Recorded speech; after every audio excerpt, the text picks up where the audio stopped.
Welcome back to Bust Let's go. Picks. Hi, everybody. My name is Dio Reynoso, and I'm here with my co-host. Don Behan, how we doing today? And guys, I'm lying to you. I'm lying to you if I'm telling you I'm very excited. I lost everything last week.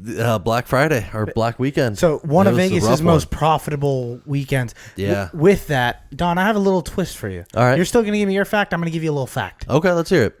Did you know public sides of betting has never been more profitable since 2005 this year in NFL gambling? Really? So if you're just doing what the people are doing, you're making money. Yeah, it's not a bad idea. Yeah. But you got a fact for me too, don't you? I do. So we're in MLB playoffs. We talked a little bit about it in the last episode. So fun fact comes from the realm of baseball. Did you know in the MLB, it is in the umpire code of conduct handbook, they have to wear black or dark colored underwear What? whenever they're out on the field. Why underwear? Because if their pants split during the game, it's not noticeable and doesn't interrupt from the game. Is that like a common problem in the MLB? They don't even move. No, but they just stand there. But they're bending over and squatting. That's So if the home plate umpire bends over, rips his pants, it's harder to tell. they don't just have pants on deck. Well, no, they have extra pants, but if it happens in the middle of the inning, Okay, I hear you. Yeah. Yeah, I get you. so Well, they're made to wear the darker color so it matches the pants. Well, that's I didn't know that. So once again, you're like 4 for 4. For I'm me liking not knowing this. these facts. I got a question for you. Yes. It's more of a story, so we're gonna go through Okay. the story real fast. Story time. I have a coworker. He's a Dodger fan, not super big Dodger fan, but he's a Dodger fan. I'm a Dodger fan. And before the series started, he's like, "I'm going to the first playoff game." That's a great opportunity. Another conversation, he's like, "Hey, I'm buying this hat. I have to buy it right now. It looks super cool. Do you like it?" And it was a Diamondbacks hat. And I was like, "Hey, don't buy that hat." He's buying the hat for the team that's going to go play his team in playoffs. Correct. And he's like, "Dude, Is but he it's a a real limited fan? version." Is he a real fan? So he's like, "It's a limited version." I said, "Dude, do not buy that hat. You're going to curse us." He's like, "I'm going to buy the hat because it's a limited version." Okay. He then buys the hat, goes to the game, and if anyone knows, the Dodgers were swept. They lost 10-0. So when I saw him today was my first time seeing him again. Yep. I looked him in the eyes and said, "You lost us this series." He called me crazy. Don, do you believe in curses? Do you believe in jinxes? I believe in jinxes. Yes. Curses, I'm iffy on. Okay. I don't know that you could really curse a sports franchise. Was but that I a believe jinx? you can jinx something. Was that a jinx? I think that it is a part of it. Like we talked about last week. I thought the Dodgers had a very uphill battle going into playoffs, just considering their pitching rotation. But a not a fan good sign. pulling something like that's not a good sign. To me, that told me either he was too arrogant about the Dodgers winning and it didn't matter, He's not a diehard Dodger fan. or that was the other side. Is he's just not like a real fan. He didn't and even know I the think that's bad. Diamondbacks were in the division, but I told him as a fan of the team, don't buy the hat. Yeah. So here's the news: jinxes happen. Yes. They exist, and I don't care what people are saying. I understand Mookie Betts has only hit 100 for the past 3 straight postseasons. That doesn't matter. This guy bought a hat against the rivalry team. That's the real reason we were swept. Oh my Do you like how I did goodness. that? Just Well, blamed it all on him. The entire loss on one man. let's move on to our first segment of the day. It is called Time to Tank.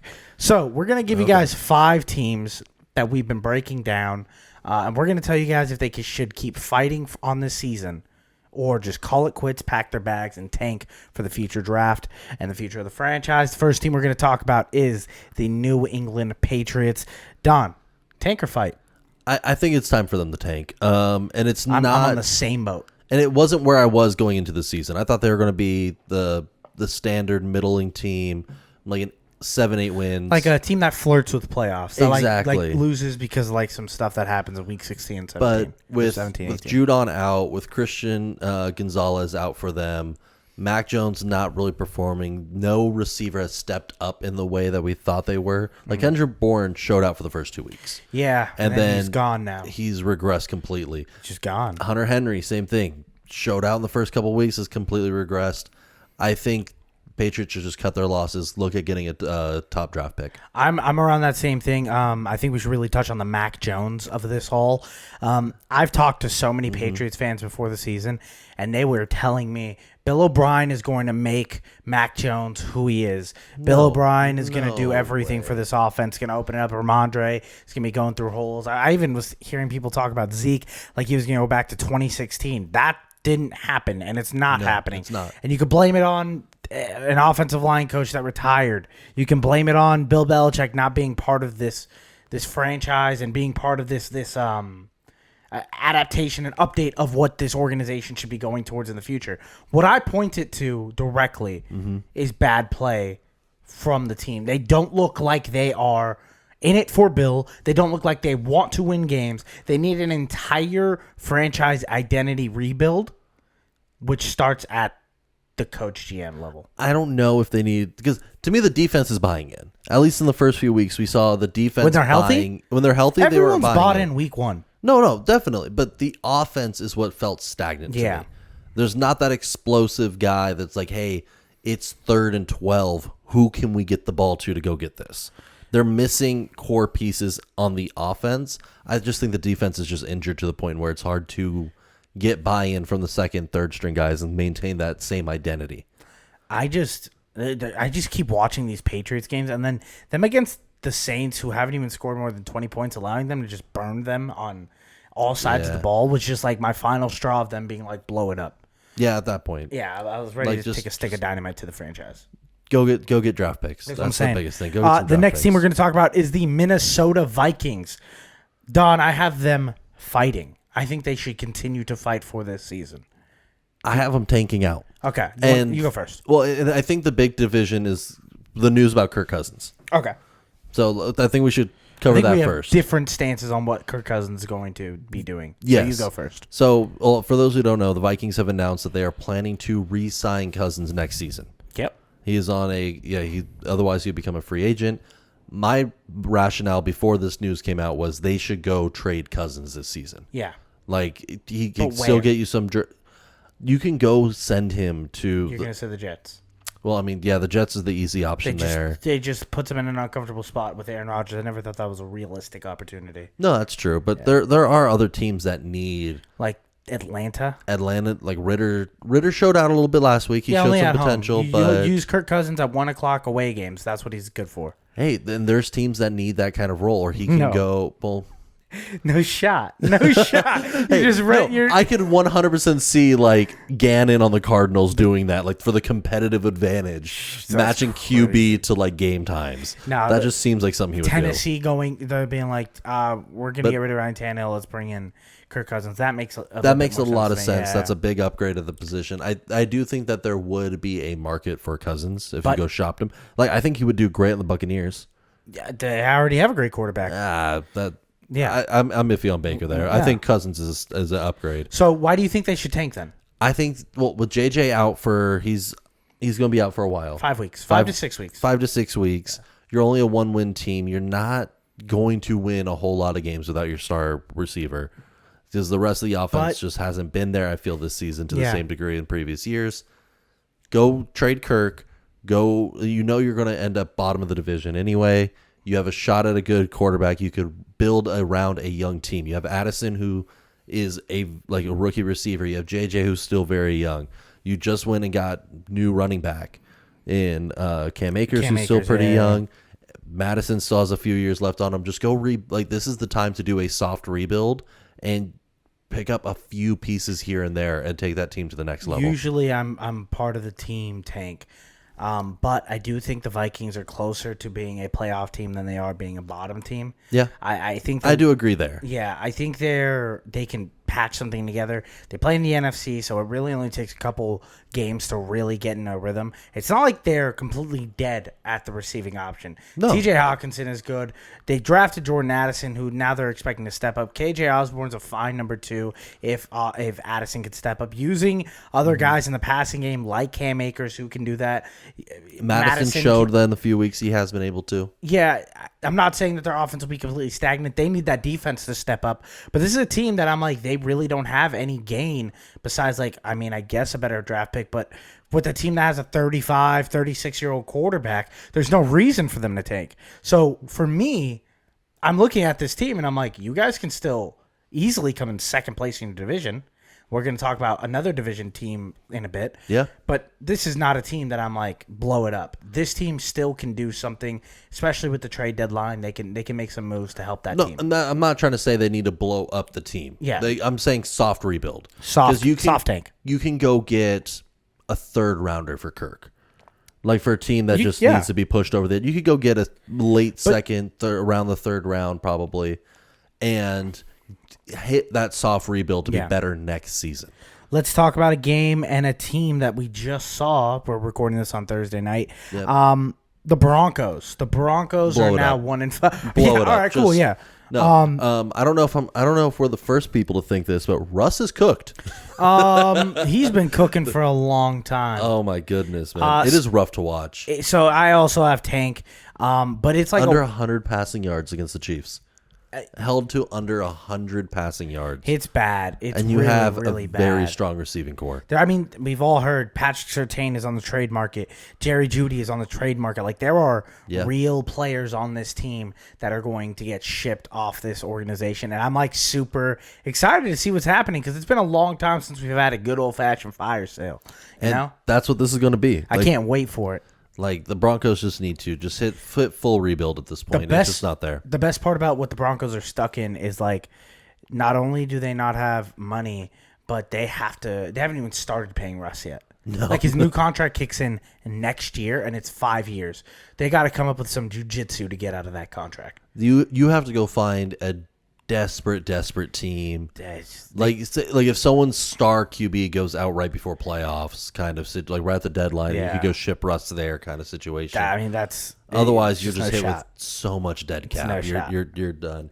But Sean Payton's still doing great moves for the Saints. I think I disagree. I think Sean Payton. There was a point where you're being sarcastic. I know. To the Saints. Oh yeah. For the Saints, yeah. No, he's doing great for the Saints again. There was a point Helping where that I turned franchise. to you during the game and I go, I think Sean Payton's calling bad plays on purpose, and I think he's just like laughing on the sideline. And then right when I said that, they cut straight to Sean And he's Payton. smiling on a 3rd and 3, calling an inside handoff. Yeah, and I was like, oh, Javonte Williams stuffed at the line again.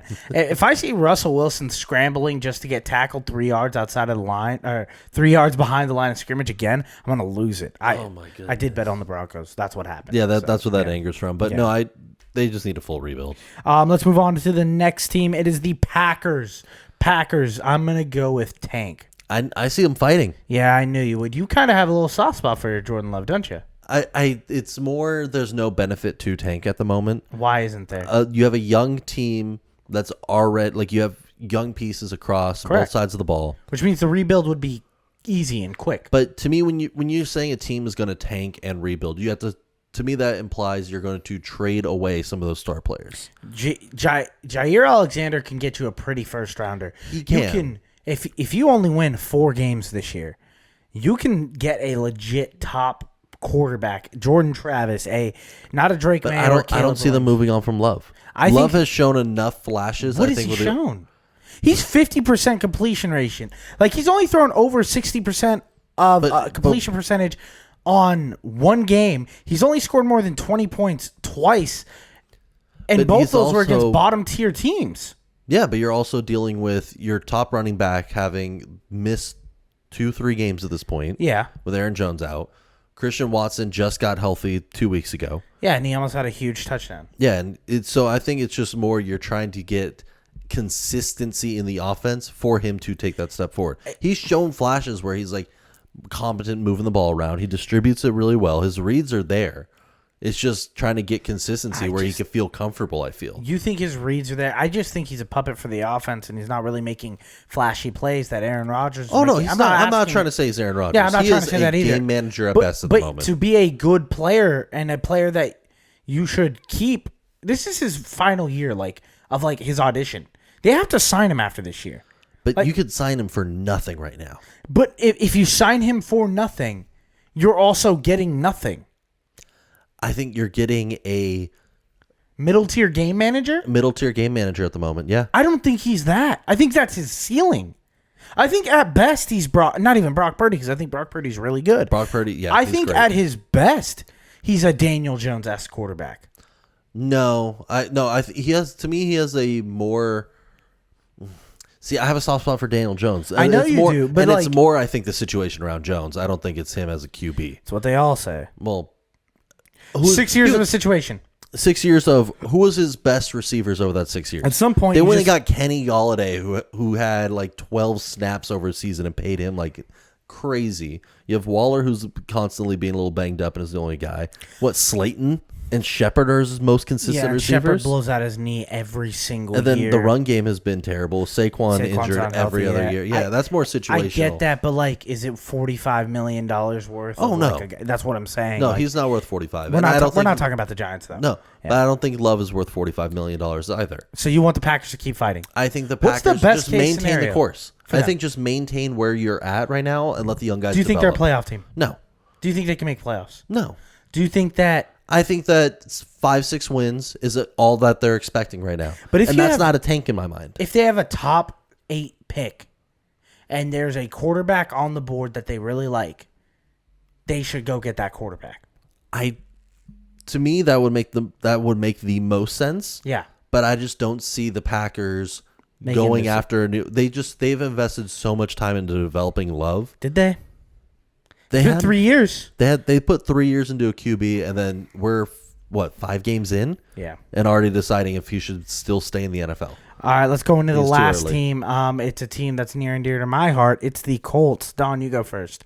Tank or fight? Oh no, they're going to fight, and it's Damn it. to me, it's like and it's a similar situation with Green Bay. They'd have to start shipping pieces to fully tank. This team, as the core is there, the D line there, the weapons you have on offense, they're going to compete in enough games where they're going to be out of the tank tier and just be a bad team. I think they're a frisky team. I think they're a team that can do what they did to Baltimore, do what they did to the Titans, just eke out these like ugly, scrappy wins. But at the end of the day, it's not going to be profitable for their team. It's just going to put their team's future success in a worse spot. And I'm saying that as a Colts fan. Anthony Richardson has a legit AC joint like injury. There's like rumors about him possibly getting surgery that are just like starting to bubble up. We'll see if he comes back. I hope he does. But if he doesn't, all I really care about is that he's healthy. Well, like okay. that's all I care I think about. the big difference is how many wins do you classify as a team as tanking? Like, where's that line for you? It's not that I think they're tanking. It's more of they should tank. No, I know, but I'm saying like if a team how don't many wanna- wins do you designate a team as 6. tank? Below 6 wins is Below a tank. 6 wins. I want them to tank. I want if in a perfect world, the Colts don't win another game. No, I understand that's the ideal, but I'm saying if they win 6 games, do you think that's a tank season? No, I think overall. I think it's a failure for the Colts because it's the perfect middle ground to not get better. Yeah, but I think that's where the Green Bay, that's where the Colts are going to end up. I know, and that's what I'm saying. think I 5, they 6 should wins pack it up is where they and finish. start tanking. I think teams like that end up hurting themselves, and when they have one outlier season like the Giants, they end up hurting their franchise on a longer run than if they just committed to the tank. But when you commit to the tank, you're not starting those young guys anymore to have them develop. You're trading away, like in theory, you're going to have to trade away valuable core pieces. Yeah. And I just don't see teams that are trying to start building up doing that. I see teams like the Vikings who've already hit their peak and are on the downswing. That's when you start tanking to rebuild. All right, let's move on to our bust of the week. We're going to give you guys the players that busted for us the most. Don, give me your bust of the week. It has to be Dak. Dak Prescott for the Cowboys. I had the exact same bust, but I had to pivot. No, that makes sense. He's a suspect. And it's clear as day now that you could see just bragging earlier in the season, oh, I'm not going to throw 10 interceptions. What are you guys on? And he's thrown 4 through 5 weeks. He's thrown 4. awful. He's on pace to clear 10 easily. And I think the team has shown that they're willing to move on from Dak. They went and got Trey Lance, though not just Lance, but think about the coordinator they got. They went and got a new offensive coordinator after Mons left. And he's a run or Kellen Moore, thank you. And he's a run focused coordinator. Yeah. He doesn't like throwing the ball as much. do you think that's them being like, we're going to hold his hand a little more? I think they're going to hold the hand a little bit more. They put all their focus on the defense this season. They're trying to get the ball out of Dak's Defense is hand. legendary That defense is legendary. if they stay healthy. Diggs going down was a big That's what hit I'm for saying. them. It's huge. But that they put all their money and all their focus on the run game and on the defense, getting the ball out of Dak's They got hands. another weapon for Dak. Like, they went and got him Brandon Cooks, who's definitely this is his worst year. Like, yeah, he just hasn't shown up at all. It's been weird. My bust of the week is going to be all the big seeds in baseball, except for the Astros, who somehow get away with it. Those bats are electric. All the wild card teams that didn't get any rest made it to the NLC and ALC championship game. Yeah, Which is, CS indeed, and I mean this to the full extent, horrible. It's awful. I mean, shout out to all the Orioles and Dodgers futures that I had that I gave you guys last week. Those just didn't even have a shot. 0-6. Considering who these teams that are left, Yeah. are we looking at Astros futures to win it? Because I don't know if any team can compete with the Astros I also right said now. the Phillies are my team Phillies are white that hot. I would love to take. but Phillies just beat the Braves, who are at the moment the most disappointing team in playoff. They look to be the most complete team in my mind. They were they're really good. They have good pitching. Now Arizona Diamondbacks are going to have Zach out. But, it's going to be a whole thing with their pitching because they get rest. Yeah. But we have the possibility of having the worst World Series ever. That's one thing I love about baseball postseason, though, is nothing matters anymore after the regular season. So that's you have the most ridiculous teams that just get hot, and that's all that matters. That's my other thing. Does baseball postseason just suck? No, I find it more exciting for that reason. Like it sucks as a fan when you're a diehard fan and you have the Dodgers go win a 100 win season, and you're like, yeah, I know, I'm a Dodger fan. yeah, and I'm saying or the Orioles finally show out, and you're like, oh, there is a chance for the future. Like this is the team, this is our year. But just to get curb stop, dude, I've been a Dodger fan.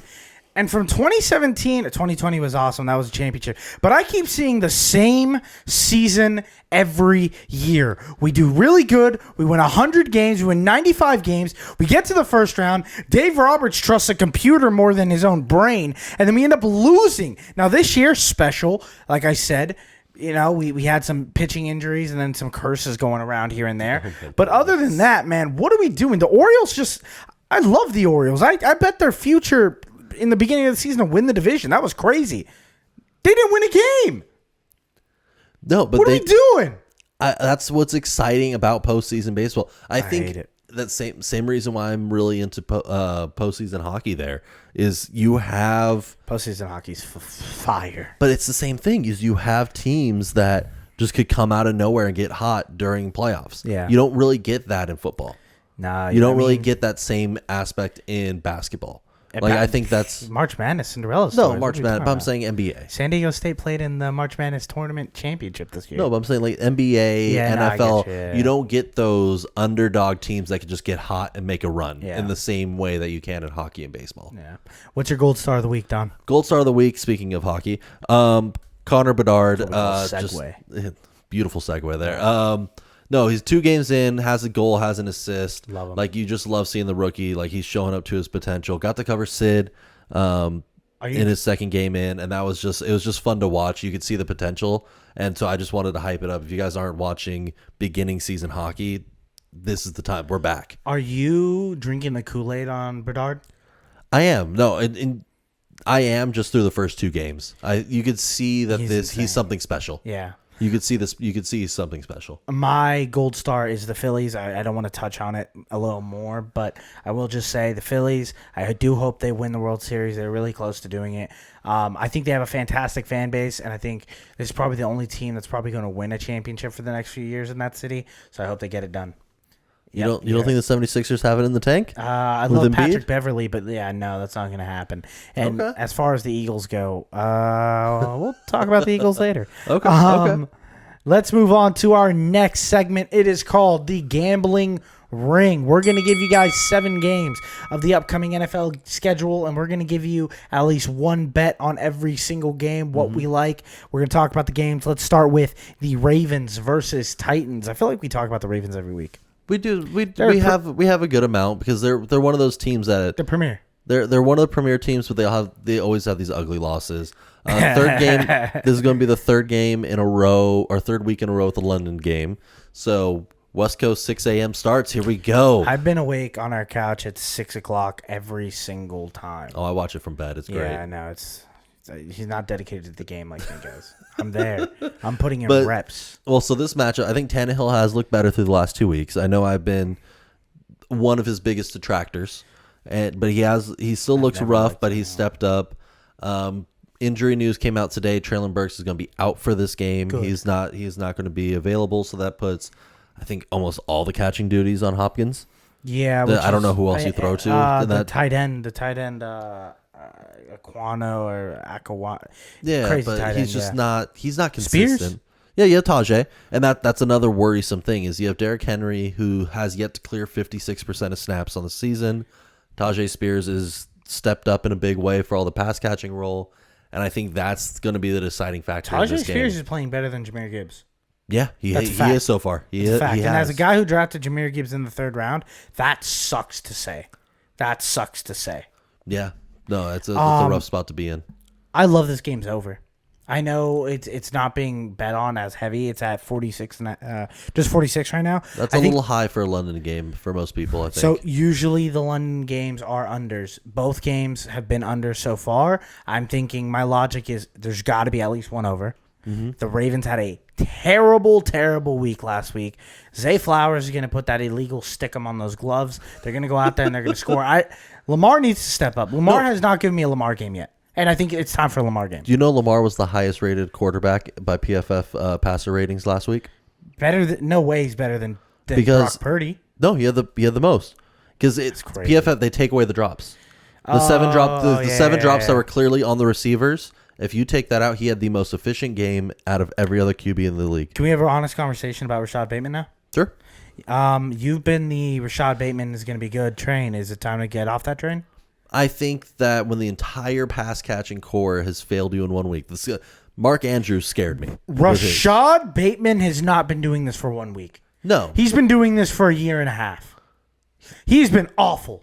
he has not been awful. He has not been good. I will say that. I think that he becomes a solid.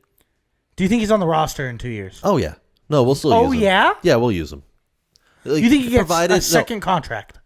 The worry's the injuries. That's the worry. If he has one worry's more the big, drops. well, because the drops, he's improved. He has games where he doesn't drop a single ball, as well. There's games where he doesn't get a single ball. Well- I mean, that's a fact. Well, I mean, not this season though, But he's got like games with like 2 targets. but because we have a lot of other guys. Like Aguilar has stepped up in a big way. Sometimes. Odell, we have to feed him. You have Zay Flowers. Zay Flowers is the offense. and It's Andrews. Zay Flowers and Andrews. And Zay Flowers has been out targeting Andrews this whole time. Yeah. Yeah. We got to move on from this game. What's your pick? I took the over at 46. Okay. Mine, I'm taking Gus Edwards over 41.5 rushing That's yards. such a gross. It's such a dirty Aren't line you to on the give him. Hill train? No, I think Justice Hill is great, but Edwards has averaged 16 opportunities per Across the game, board, yeah. and it's only carries. Like he Okay. does not get used in the passing work. If he just averages 2.5 yards a carry, he clears his line. I'll bet that one with you. Yeah, that's just a solid line for him. Seahawks versus Bengals. I made it pretty clear last week. I think the Seahawks are a legit Super Bowl contending type team. I think it's going to come down to Geno. I think Geno can game manage with a head coach that can actually coach. As long as he doesn't end up on the 1 yard line. Oh goodness! The Bengals are getting What happened better. to the Geno regression year? I've completely flipped. I've Okay, completely okay. flipped. He's shown enough. It's not even like I still think he'll probably have a regression year. I'm just rooting for him now. Okay. You know, I'm giving him the energy that he needs, which probably means only bad things, if I'm being honest. Usually when I start believing in something is the exact opposite starts happening. But I am going to take the Seahawks plus 2.5. You're giving me points on a Bengals team that hasn't really, they really have to prove it to me again to show me that they they're didn't winning. show it enough last week. Against the Cardinals, a team that's not Yeah. good. Yeah, I'm good. I did bet the Bengals last week.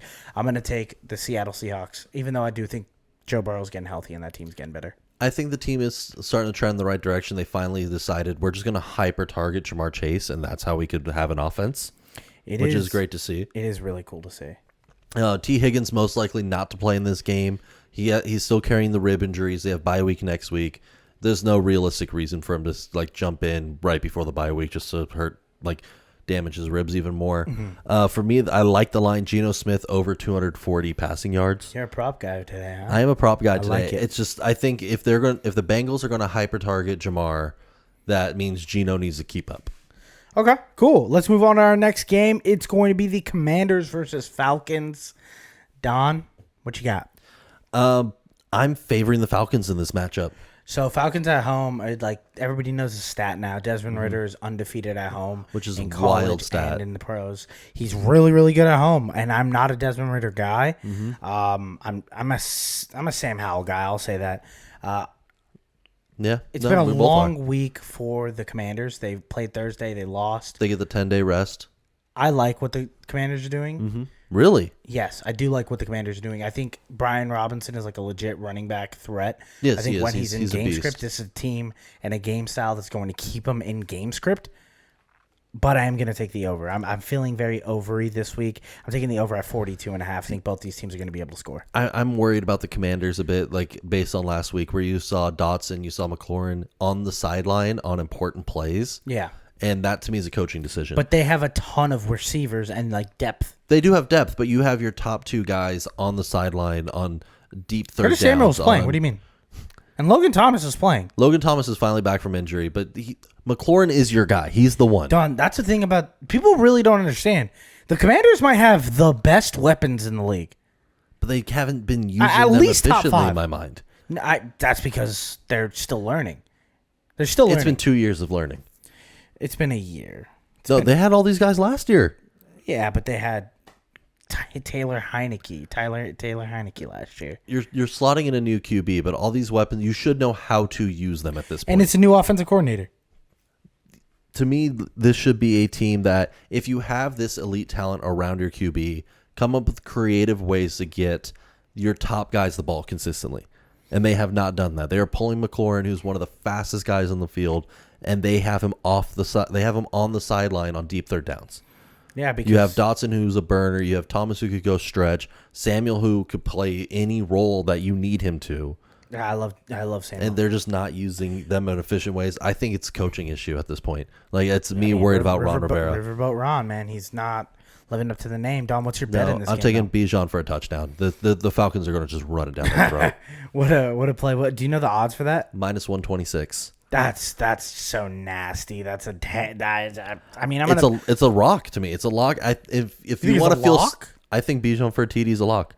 That's Any type of TD, not just rushing TD. Yeah. Anytime TD. okay. All right, I'm gonna bet it with you. All right. Next game is the Lions versus Buccaneers. Buccaneers off the bye week. Lions off a huge win, back-to-back huge wins. This Lions team is shaping up. They're looking good. This defense is smashing people. Aiden Hutchinson doing what he needs to do. David Montgomery running over people, showing people that he is a legit running back. Jared Goff doing what he needs to do even without his best receiver. His best receiver's coming back. They're laying a lot of points. Not really. It's only -3, right? Yeah, it's a very close line on 3 points right now. 3.5. It's been floating around between those two. And Mike Evans is probably not going to play for the Buccaneers. No, he still has that lingering hamstring issue from 2 weeks ago. The man's 30 years old. Yeah. Like, it takes a while to heal up from those. And traditionally, hamstring issues, you either miss one game, or you either play the next week, or you miss 3 games. Can I give you a question? All right. Why are the Lions only getting -3? 'Cause I'm taking the Lions. I think it's because of the Buccaneers defense. Okay, great. Because I think they're playing in they're playing in Tampa, correct? Yeah, they're playing in Tampa. I think off it's a bye week. I think so.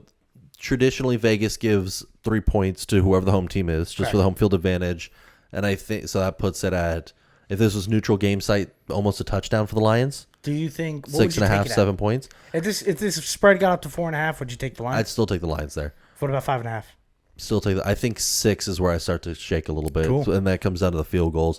But yeah, with Mike Evans, he hasn't practiced all week. We'll see Friday. Check the practice reports, but realistically, if he's dealing with a hamstring issue and hasn't practiced all week, there's no reason to throw him out there for this kind of game.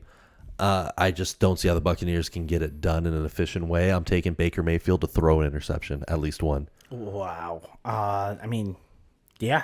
That feels like a real He's going to have to force the ball down the field. You don't think Baker off a week of like rest? No, because they haven't run. Well, they haven't run the ball well. Nah, I mean Rachaad White. Yeah. Rachaad White is not it for this They team. did say they're going to try to play Tucker a little more.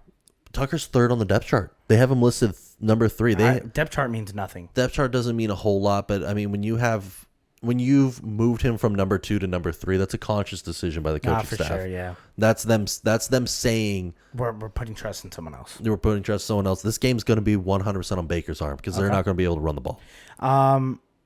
Cardinals versus Rams. Cardinals are one of your favorite like frisky fighting teams. I think they're hot garbage, and they just convinced people when they played mediocre teams that they could stay in games. Yeah. And that's shots to the Cowboys. Give me the Cardinals +7. I'm right there with you on Let's the Cardinals. go, Dom. We're riding. I'm I liking like it. Dobbs has done. He's distributed the ball well. Mm-hmm. You got young guys like Michael Wilson stepping up. They're getting Rondell Moore the ball in a good way. Hollywood has been okay. Like it hasn't been the big Hollywood's regression. been great. Yeah, it hasn't been the regression everyone. Can we be called for. honest?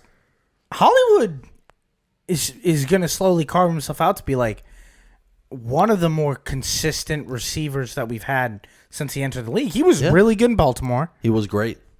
He's since he's gotten to Arizona, he's done nothing but ball.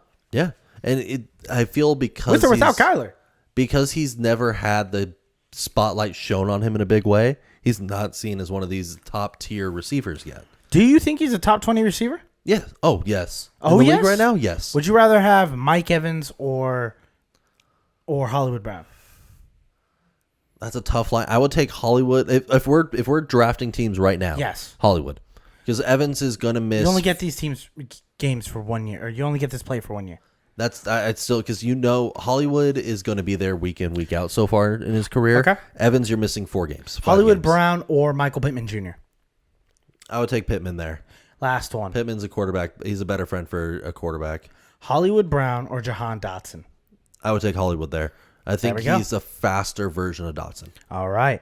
You got anything else for this game besides the Rams being Cardinals 8th in the league with 15 sacks, and you have Stafford who's averaged getting sacked 4 times over the last 3 games. I think that's going to be the big difference maker in this. Is Stafford already is. You could see there was some soreness. He had a questionability. his hips a little messed up? Exactly. Kyron, same issues. Kyron's fine now, I think. But he carried the injury designation through the week so far. He's been limited for Really? 2 days. I didn't know that. I thought he was perfectly fine. No, he was limited coming out of last week, but I think with the hip as well. Last week was the hip injury. Last week was the hip. I think it was more precautionary, I think, this Yeah. week rather than him actually. But if you have a D-line that's getting that kind of pressure and you have your running back and your quarterback both either coming off an injury or still maintaining and working through, that's participated a little all week in practice. okay. Yeah, it's a little nerve-wracking for me. Let's move on to the Giants versus Bills Sunday night football. The Bills are getting -14.5, and as much as I really want to just dunk on the Giants for being this poverty franchise, for investing in a team that got lucky and broke away and somehow won a bunch of one-score games. No, I'm actually going to do it. Let's go with the Bills -14.5. Yeah, there's no other bet. There's no other way I like this game. I'll take just if you guys are able to Bills over 6 sacks, I think is a lock. Jesus. Because Tyrod Taylor and Daniel Jones both combined for 7 sacks against the Dolphins. Daniel Jones might not play. He might not play. He's dealing with a neck injury. It's looking like it might be Tyrod Taylor to start. Josh Allen for 2 passing touchdowns is also in play for this game in my mind. Because the Bills are just going to run it up early. Realistically, the Bills offense doesn't have to do anything. Can I give the people a prop bet? Let's hear it. Josh Allen rushing touchdown. Yeah, he gets one of these dirty games I because feel it's just easier. It's been a while since I feel like I've seen him do a little rushing touchdown. It's been a few weeks. He gets about 4, 5, 6 a year. He had one last week. He did have one last week. Yeah, it's time for another one. Time for another one. This is just going to be a beatdown game. Yeah. Last game is the Monday night game here in our hometown. Cowboys versus Chargers. Cowboys are laying 2.5 points. Don, how you feeling about this game? This, out of all the ones we've talked about, this is the one I cannot confidently call. I agree. Because, well, you have, it came out today, Herbert's full go. No limitations. He's like, they're not even going to put the cast on the finger. I think they're just going to tape him up. He's going to be a full go. You have Keenan Allen, who's just putting on a career year this season. The defense is hit or miss at times, but it's been able to come up with some big plays. You had the Khalil Mack game where he just manhandled everyone. 4 sacks. That's Monster. such a beast. Monster. But at the same time, Cowboys still have one of the best defenses in the league. Pollard is not a guy you could sleep on. He could go hit a home run at any moment. Hit one of those home run plays. What are you betting? Because I know what I'm taking. I'm leaning Chargers. Okay. But this is one of those games I'm going to fall back on a prop. Realistically, I'm leaning on the Chargers too, 2.5, and I'm probably going to take the Chargers 2.5. But here's what I'm thinking. I'm trying to go with the public. As I said in the beginning, the public money has been hitting. The public is betting Chargers. Every fiber of my being is telling me this is a Cowboys game. It does feel like it. It feels like the Chargers are going to charger in this game. Their defense is going to carry. Micah Parsons is going to show up because they got embarrassed last week, and the Chargers think that they're this efficient offense, and then they show up. Here's the name that's got me betting the Chargers. Okay. Austin Eckler's back. Yeah, it's hard to bet against the Chargers. The only thing that I think is going to have the Chargers lose this game is Brandon Staley overthinking something. And that's my biggest problem. And that's a scary and that fear. could be the 3-point. That could be the half point of a field goal that we need. Yeah, that could be him deciding to go for it on 4th and 1 when he doesn't need to, and just instead of taking the points. I'm going Chargers plus 2.5. I like the Chargers here as well. Also, I think that they might get a fun little trick play in there.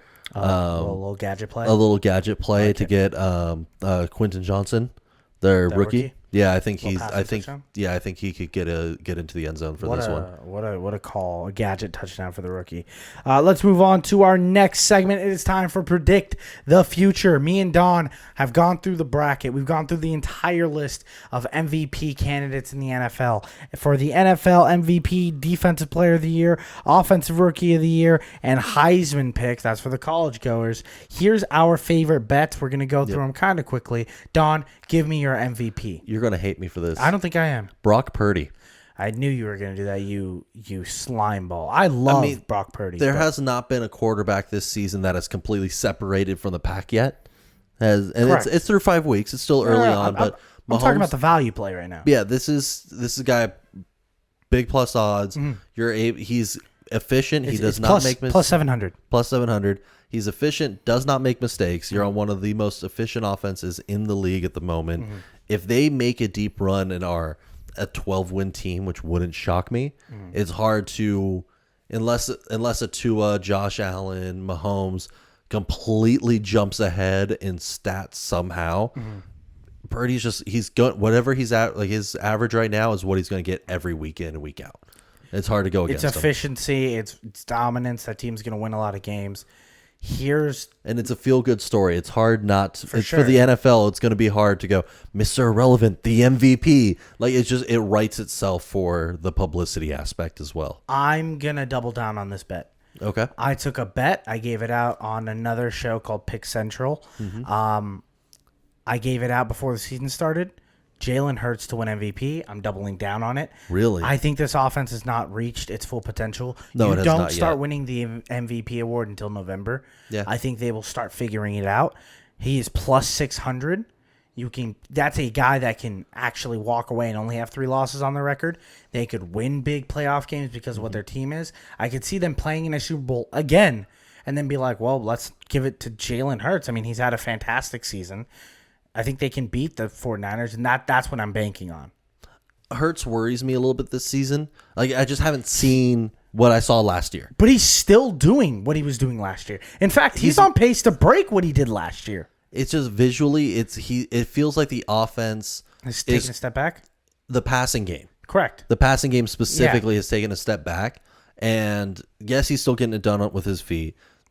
I think there's the ground game with Swift, with shove. It's just so efficient for the team at the moment that it's hard when the passing offense isn't keeping up. Then you're not attributing it to the quarterback in the same way. What's your defensive player of the year? Defensive player of the year, I'm taking a shot on Hutchinson. Dude, I took the same thing. I feel plus 1,400. Yeah, I think TJ is going to get it realistically. I just didn't want to be a square. And that's the point. Yeah. I think if anyone could take it away from TJ this year, it's going to be Hutch. Like he has just been showing out, and I think that if you're going to try to get the feel-good story, and the NFL does like doing this, is find the players popular with the public, even if he's not been the best statistically, and get him the MVP. Hutch is the guy to like get a Lion an award when the entire country is basically like there's very few Lion haters at this moment. Everyone's kind of like riding the Lion bandwagon, and I've been like I'm not a hater. I'm just like, hey guys, I've seen this story happen before. I think Aiden Hutchinson could realistically win this award. It's plus money, huge, in 1,400. Mm-hmm. This is the kind of guy that can end up with 15.5 sacks on a team that has legit number 1 or number 2 seed that can mess around. If they like another story, kind of like Jalen Hurts, if they make a bid in the playoffs and they show off like, hey, this guy's legit. That's a scary team to face in playoffs. Not only that, the NFL loves to give it to young pass rushers to promote them as a new face of the league. Everybody knows TJ Watt, but if the entire country and world can learn more about Aiden Hutchinson, it's a huge ticket for the NFL, and I think that's a big piece of voting. On the same side, I think Parsons is an okay bet at the moment. I love Parsons. Yeah, he's one of those young guys who are just, again, he's already been introduced. He's had that big introduction the NFL likes to do for these young guys. But Parsons in the conversation with those three. What's your rookie of the year? A Stroud. And I hate it. That's plus 110 right now. It's plus 110. It's not great. There's no rookie that's been keeping up in the same way. Yeah. And Matt's, I think, mainly due to Richardson's injuries. For sure. And if he's been clean, the man made of glass. That's the new nickname for me. Goodness. Until he shows me he can't. Yeah, and I think that if he was healthy through this point, he'd be in the conversation without 100%. A doubt. 100%. But there's just Stroud has looked so good. It's hard to fade him. I think people see highlights and they're like, that's the guy. And yes, he plays pretty good, but like he's a rookie, so I can't. Yeah. I don't want to be that guy. There is a rookie that I'm putting my money on besides him, though. And it's not who you think it's going to be. It's completely situation based. Okay.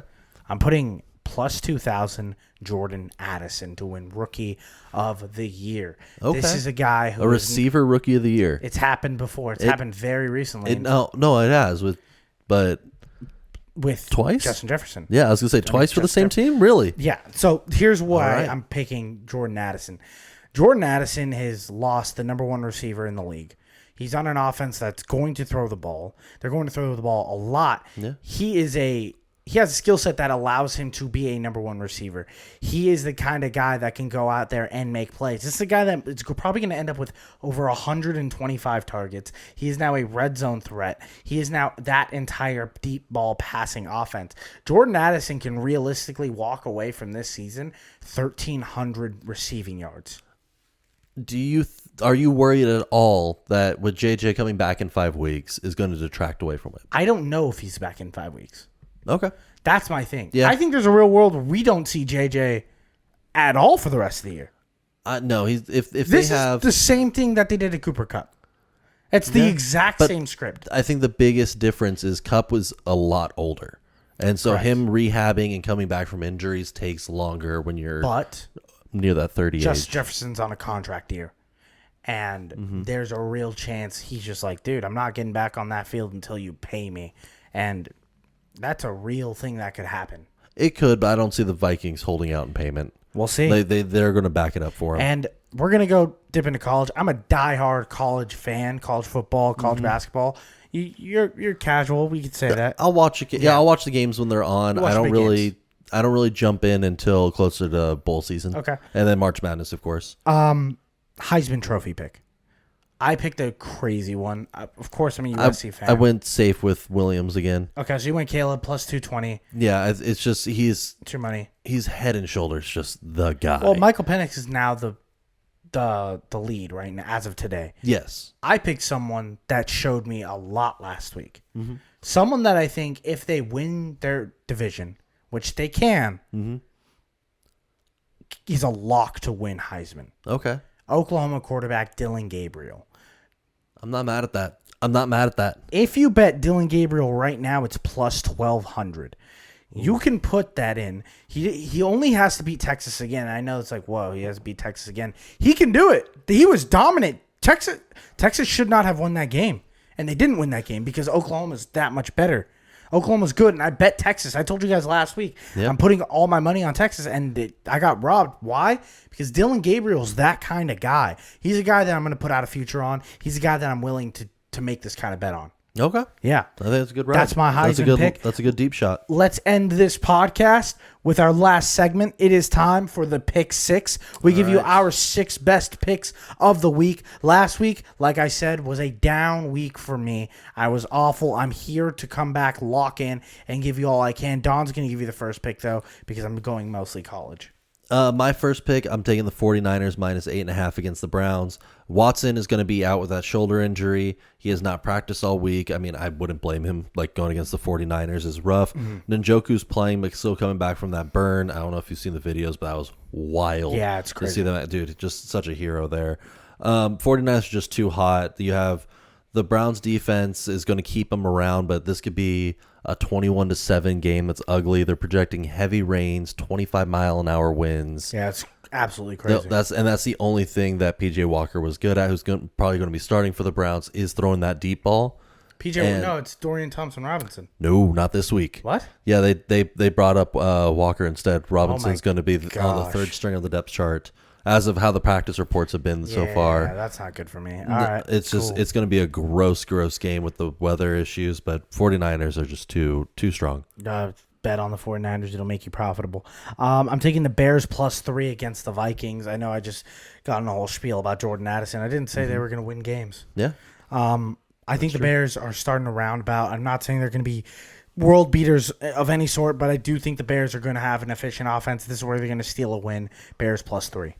I like it. I was also favoring, like, I've been going back and forth. I think we gave the Lions pick on the Bucks, so I was favoring my backup pick with Justin Fields over 65 rushing yards. I like that. It feels like such a lock. You have issues with the running back situation right there with Roshan most likely going to be out. Herbert is going to be out. You're bringing up Deontay Foreman. Deontay Foreman, who's going to be your starter, who's third on the depth chart, and he's going to be your whole guy. Roshan, most likely, if he's coming back from concussions, no player has made it back. But no players had over 7 days to come back from concussion protocol. That is true. He played Thursday. He's getting 10 days to get healthy. But even then, you're looking at starting your backup. I think that puts more of the groundwork on Fields' shoulders to stay in with the passing offense of the Vikings. I think Fields should rush for 1,000 yards. I have Fields in every fantasy football league, so I hope he's great. He has a great floor this week. Yeah. Don, give me another bet because I have one more NFL bet, and then I'm going strictly college. Okay. My other one is I'm taking the Saints -1.5 against the Texans. Just a filthy game. That's so gross. It's a gross line. I love it. I'm in there. I think it's just the Saints defense is scary. And I think that going against a rookie quarterback, Dameon Pierce is not it. Like this season. I've been telling people, Dameon Pierce is just not that. Yeah, I don't want to say 2.1 yards a carry right now. Yeah, they're also not in like the most game scripts for his abilities. No, not at all. They need to be. He's a guy that will grind it out when you have the lead. He's a great running back for Becky. And I don't think that this team is going to get the lead in this kind of game against this defense. I'm going to give you one more NFL bet. It is the Raiders versus Patriots under 41.5. The Patriots have yet to score over 20 points, and so have the Raiders. So you're giving the line at 41.5 on the teams that are just unwatchable. I mean, just absolutely awful. Yeah, it's hard to watch the Raider games right now. I'm just going to take the under, plug my nose, and just get ready for the stinker. That's my last NFL bet. I'm going to go only college, so give me some more bets for NFL. I'm taking the Falcons -2.5 against Washington. I'm riding high on Ritter this week. Washington is second to last this season in points allowed, the 6th worst run defense, and they're traveling to Atlanta. Like, this just feels like the Cordero, Algier, Bijan are just going to feast. I'm going to be honest. I'm probably going to take Washington on that. Really? I do like Washington, but I'm prepared to be hurt. Yeah, I mean, this is the line is close enough where I don't know where the public money is, but a lot of they're expecting a closer game. I feel like this is going to be a blowout in one in either direction. Okay. This isn't going to be as close of a finish. So then, in a situation like that, I'd rather get the plus points. That makes sense. That makes sense. I'm going to move on to college. Okay. I'm going to take... There's a lot of great games this week. Oregon versus Washington. 2 ranked teams in the top 10. This is a huge game for the Pac-12. Oregon's going to Washington. Michael Penix is the Heisman favorite right now. Okay. Bo Nix. This Oregon team, they've already showed us they can beat Colorado. Yeah. I'm taking way. Oregon on the road plus 2.5 against Washington. Lock it in. Lock it in.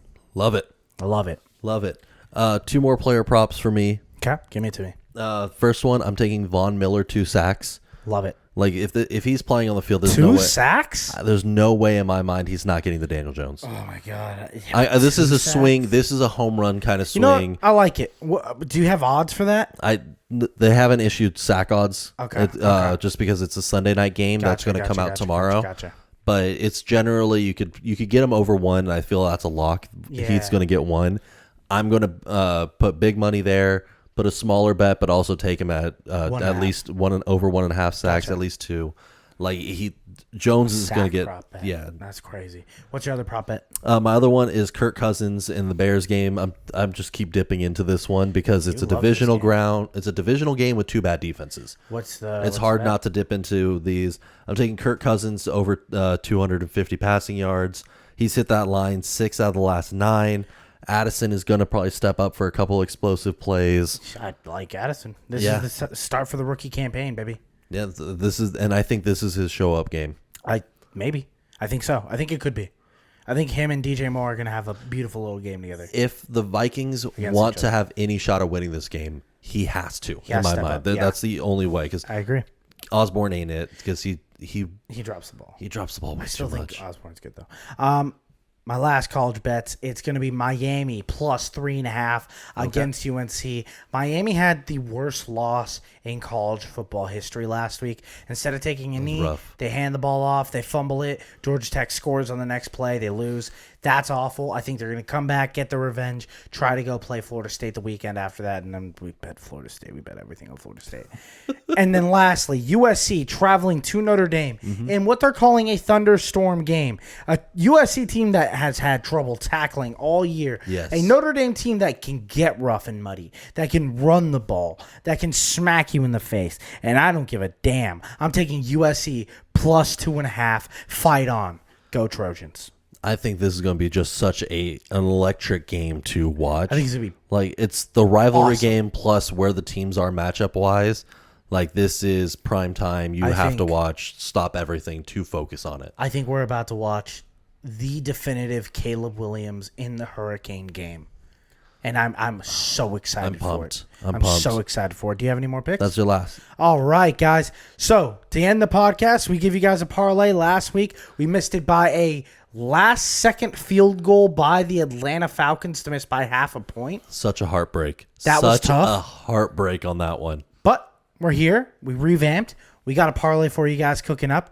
It's got great odds. It's plus 390. Okay. Plus 390. Give it to them. I'm going to give you guys the first 3 teams first because they're hitters. It's the Bills, Dolphins, and Lions. All heavy favorites. Don, you want to give any insight on those 3 teams? Well, I mean, we've covered the Bills and Yeah. we've covered the Lions fairly well. I think the Dolphins They're the Dolphins. They're the Dolphins. A-Chain is out for this game, so that's going to be a very interesting recalibration of the running back room with Ahmed back and Jeff Wilson practicing finally.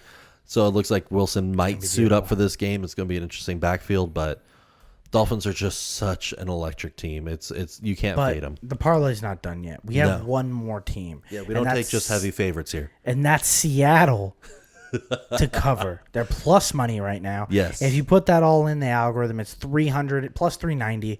You put a little money on that. That's our prey for the parlay bet today. That's what we're going to ride with, and we hope you guys love it. Guys, thank you so much for listening to another episode of Bust Picks. It's our 4th episode. I hope you guys like it. Please like, please subscribe, and remember, pray for the parlay.